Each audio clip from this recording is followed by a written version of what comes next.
Hello guys, मैं Sumit Bhinda. Welcome to my YouTube channel science buddy. आज के हमारे इस वीडियो में हम डिस्कस करेंगे फिजिक्स के चैप्टर मोशन के बारे में।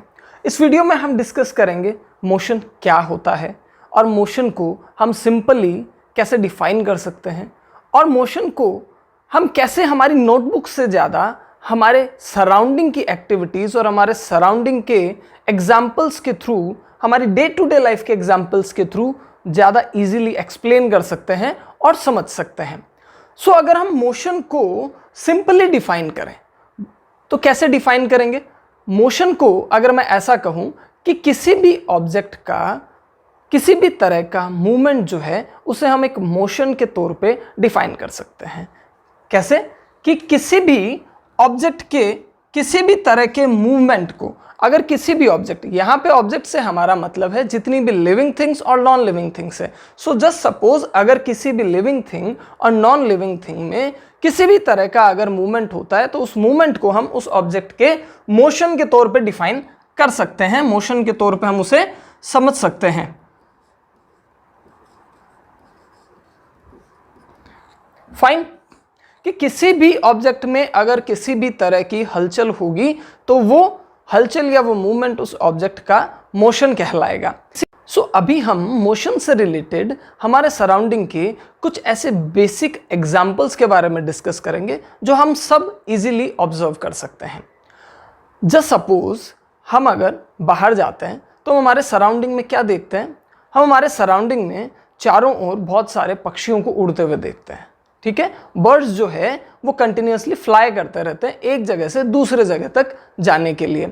और भी बहुत सारे छोटे बड़े ऐसे एनिमल्स होते हैं जो कि फूड और शेल्टर के लिए एक जगह से दूसरे जगह तक मूव करते रहते हैं। ठीक है, तो ये जो उनका मूवमेंट है, चाहे वो फूड और शेल्टर के लिए हो या ऐसे ही नॉर्मली उनका किसी भी तरह का मूवमेंट हो, तो ये जो मूवमेंट है इसी मूवमेंट को हम क्या कहते हैं? मोशन कहते हैं।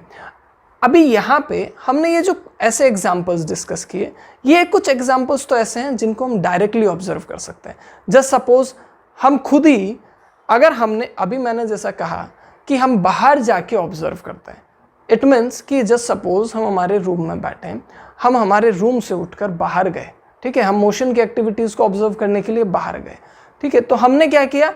हमने भी मूवमेंट किया। हम हमारे रूम से उठकर हम जो बाहर तक गए तो वो भी क्या है? एक तरह का मूवमेंट ही है जो कि क्या है? मोशन का एग्जाम्पल होता है। तो ये इस तरह के एग्जाम्पल जिन्हें हम डायरेक्टली ऑब्जर्व कर सकते हैं, मतलब कि हम मूवमेंट को डायरेक्टली ऑब्जर्व कर सकते हैं कि हाँ, यहाँ पर ऑब्जेक्ट में डायरेक्टली मूवमेंट हो रहा है, हम उसे देख सकते हैं डायरेक्टली। ठीक है, तो ये तो मोशन ऐसे होते हैं जिन्हें हम डायरेक्टली खुद ऑब्जर्व कर सकते हैं। बट मोशन के कुछ ऐसे एग्जाम्पल्स भी हैं जिन्हें हम डायरेक्टली तो ऑब्जर्व नहीं कर सकते हैं, बट इनडायरेक्ट एविडेंसेस के थ्रू हम उन्हें ऑब्जर्व कर सकते हैं। कैसे? फॉर एग्जाम्पल, जस्ट सपोज हमारे चारों तरफ कंटिन्यूसली एयर पार्टिकल्स फ्लो करते रहते हैं, बट क्या हम एयर के पार्टिकल्स को फ्लो करते हुए, मूव करते हुए देख सकते हैं क्या? हम नहीं देख सकते, बिकॉज उनका साइज बहुत छोटा होता है। तो हमें कैसे मालूम है कि हमारे चारों तरफ कंटिन्यूसली एयर के पार्टिकल्स मूव कर रहे हैं? कैसे? इनडायरेक्ट एविडेंसेस के थ्रू। और ये इनडायरेक्ट एविडेंसेस क्या होते हैं?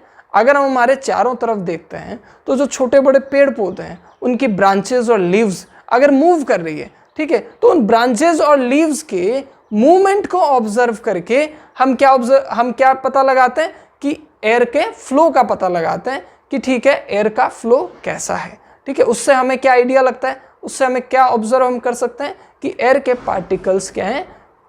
मूव कर रहे हैं कंटिन्यूसली, वो कंटिन्यूसली फ्लो है।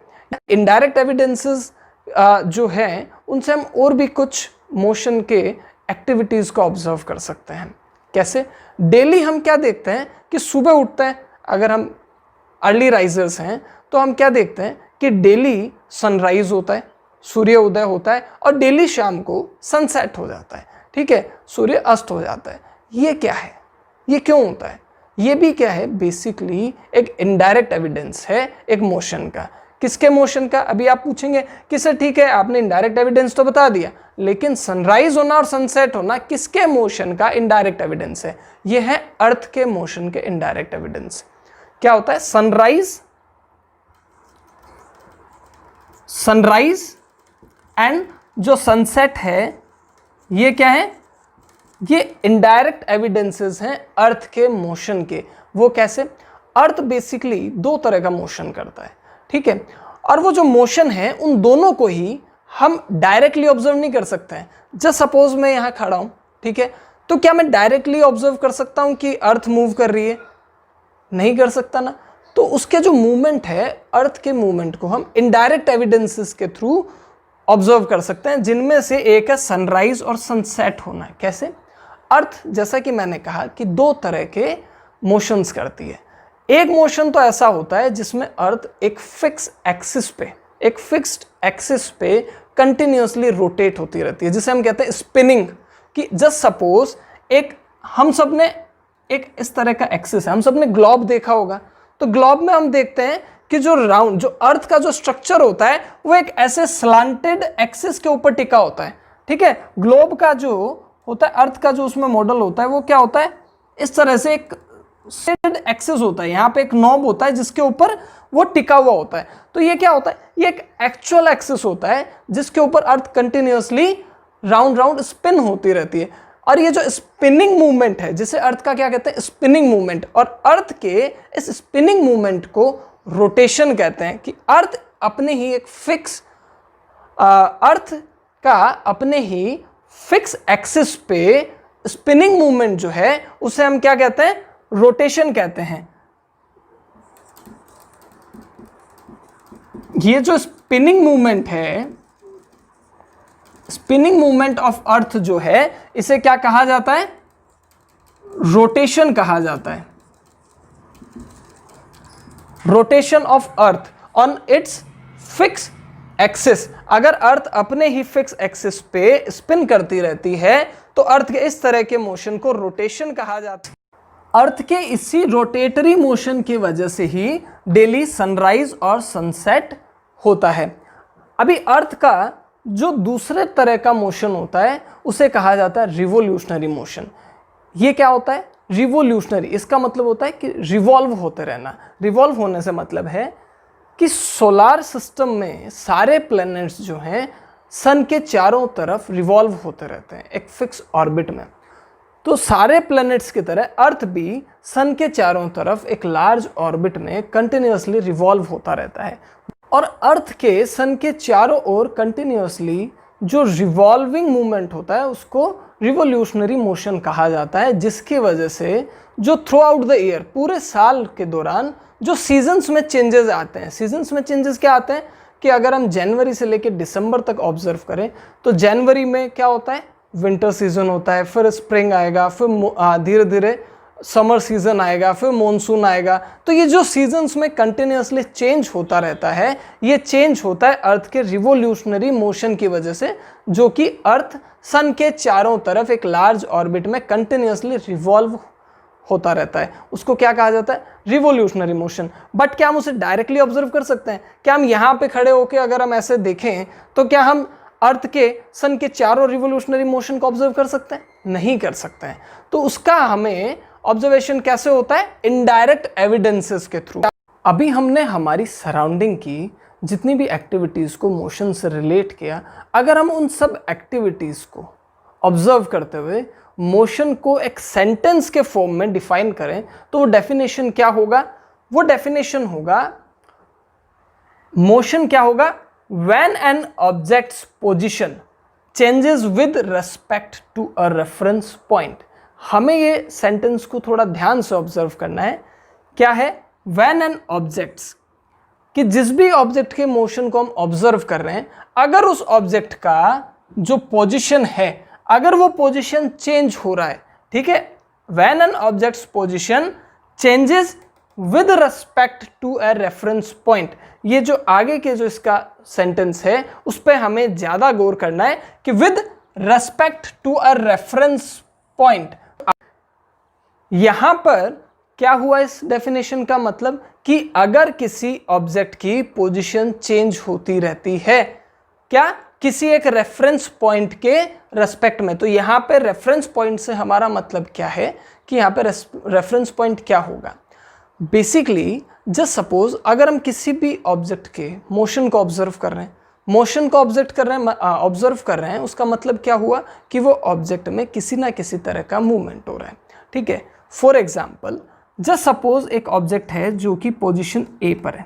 ठीक है, अब ये ऑब्जेक्ट में क्या करेगा, ये ऑब्जेक्ट अपनी पोजीशन ए से उठ के क्या हुआ, अपनी पोजीशन चेंज करके बी पे आ गया।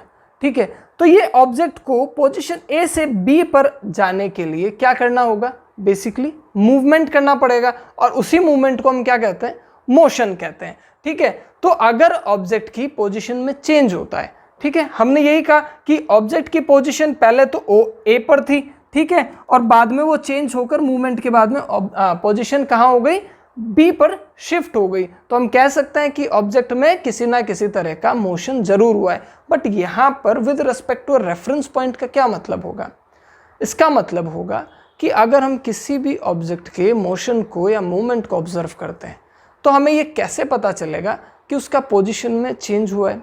जस्ट सपोज अगर हमें ऑब्जेक्ट के पोजीशन ए के बारे में नहीं पता हो, हमें ये नहीं पता हो कि ऑब्जेक्ट ने अपना मोशन ए से शुरू किया, ठीक है, हमने सिर्फ ऑब्जेक्ट को बी पर देखा, तो हमें ये तो नहीं पता चलेगा कि ऑब्जेक्ट का इनिशियल पोजीशन ए था। ठीक है, तो यहाँ पर रेफरेंस पॉइंट से हमारा मतलब है कि किसी भी पोजीशन में जो चेंज आ रहा है, ठीक है, वो चेंज हम एक इनिशियल पोजीशन के साथ रिलेट करते हुए ऑब्जर्व करते हैं। मतलब कि यहाँ पर जैसे कि हमने पहले देखा कि ऑब्जेक्ट का जो पोजीशन है वो क्या है, ए है, ठीक है, बाद में हमने देखा कि ऑब्जेक्ट का पोजीशन बी हो गया। इसका मतलब है कि उसे ए से बी में आने के लिए मूवमेंट करना पड़ा। तो हम यहाँ पे इजीली आइडेंटिफाई कर सकते हैं, ऑब्जर्व कर सकते हैं कि ऑब्जेक्ट में किसी ना किसी तरह का मोशन हुआ है, बिकॉज उसका इनिशियल पोजीशन जो है वो तो ए था और अभी कुछ टाइम बाद में जो उसका पोजीशन है वो चेंज होके क्या हो गया, बी। और ये हमें कैसे पता चला, जब हमने एक इनिशियल पोजीशन को एक रेफरेंस पॉइंट के तौर पे लिया। ठीक है, कि हमने पहले ये रेफर किया कि उसका इनिशियल पोजीशन तो ए था। ठीक है, तो यहाँ पे ए क्या हो जाएगा, उसका रेफरेंस पॉइंट हो जाएगा। ए क्या हो जाएगा, रेफरेंस पॉइंट हो जाएगा। अभी जस्ट सपोज इसे हम थोड़ा सा और इजी एग्जांपल से डिस्कस करते हैं।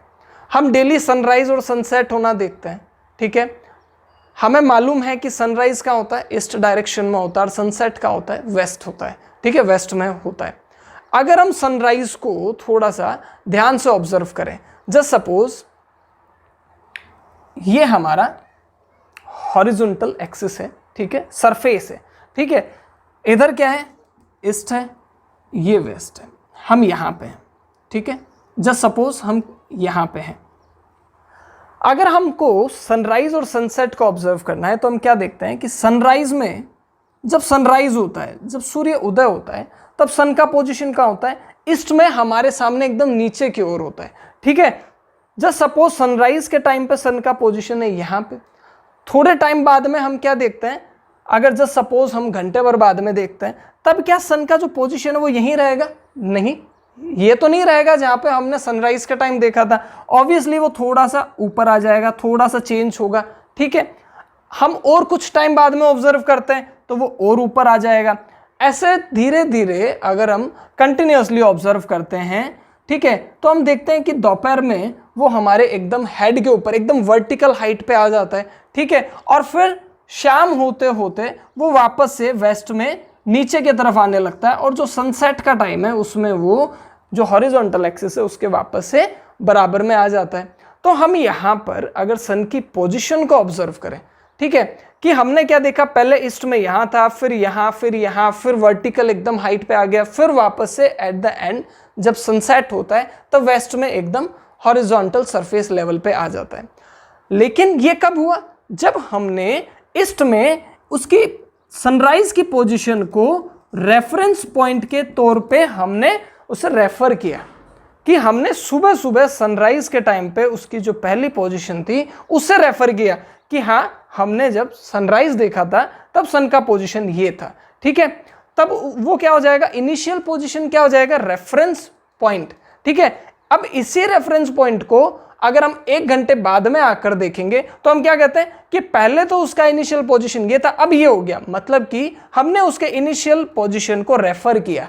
ठीक है ना। हमने जो मोशन किया उसको मोशन को जो हमने ऑब्जर्व किया वो ऑब्जर्वेशन हमने कैसे किया, उसके इनिशियल पोजीशन के साथ रिलेट करते हुए कि पहले तो यहां था, अभी उसका पोजीशन चेंज होकर यहां आ गया, ठीक है, तभी तो हमने उसमें मूवमेंट को ऑब्जर्व किया, अदरवाइज हमें कैसे पता चलेगा, ठीक है। अगर हमें ये पोजीशन हमने नहीं देखी होती तो हमें क्या पता होता, हम तो इसी पोजीशन पे देखते, तो हमें तो नहीं मालूम होता ना कि सन का पोजीशन चेंज हुआ है, ठीक है। अब जस्ट सपोज हमने सनराइज का पोजीशन तो नहीं देखा, हमने क्या देखा, हमने ये वर्टिकल हाइट वाले ओवर द हेड वाले पोजीशन को ऑब्जर्व किया, ठीक है, हमने ये देखा और फिर हमने डायरेक्टली देखा सनसेट वाले पोजीशन को, ठीक है। तो हमने क्या कहा कि दोपहर में 12 से 1 के बीच में तो वो ओवर द हेड पोजीशन पे था, बट सनसेट के टाइम पे वो वेस्ट में सरफेस लेवल पे आ जाता है। तो यहाँ पे हमने क्या ऑब्जर्व किया कि पहले यहाँ पे उसका जो इनिशियल पोजीशन हो जाएगा वो क्या हो जाएगा, ये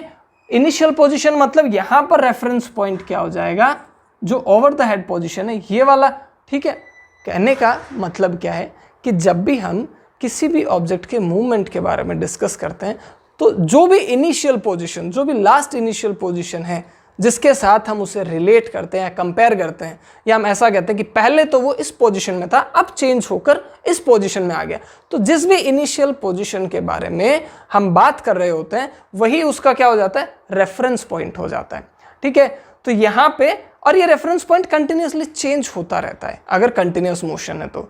एक और सिंपल सा एग्जाम्पल लेते हैं, जस्ट सपोज आप हमेशा अपने घर से स्कूल जाते हैं, ठीक है, आप अपने घर से मूव करना स्टार्ट करते हैं अपने स्कूल के तरफ, तो यहाँ पे आपने जो आपका पोजीशन था वो क्या था, आपका घर, तो यहाँ पे आपका घर जो है वो क्या हो जाएगा, रेफरेंस पॉइंट हो जाएगा, बिकॉज हमने जो मोशन को ऑब्जर्व किया है, ठीक है, मोशन को जो ऑब्जर्व किया है वो ऑब्जर्वेशन किससे रिलेट करके किया है, हमारे इनिशियल पोजीशन से रिलेट करके। और इनिशियल पोजीशन क्या है, हमने कहां से ट्रेवल करना शुरू किया था, हमारे घर से, तो इनिशियल पोजीशन क्या हो जाएगा, हमारा घर, तो वहां पे रेफरेंस पॉइंट क्या होगा, घर हो जाएगा।